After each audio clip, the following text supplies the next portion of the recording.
Hello, good morning guys. Ngayon po ay tayo ay mag-harvest po. Naka-harvest na po ako ng 600 na small na seedling po ng peanut grass, 600.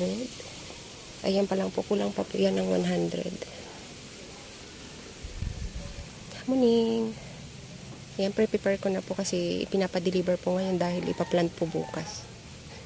Sa ano po ito? Sa Kupang, Muntinlupa. Magbabox na po ako.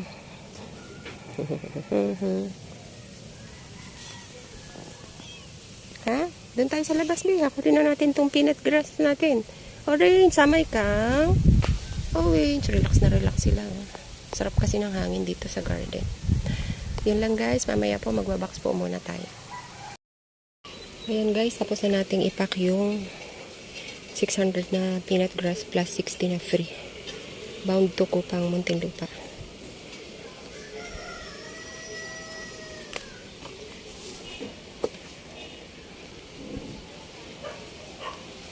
Ayan po yung isa. Guys, na-pick up na po yung ating order ngayon. Napagalitan po ako ng landscaper kasi it's late na po ako. Ako po may kasalanan. Ako po yung mabagal. Yun lang guys. Thank you for watching and bye for now.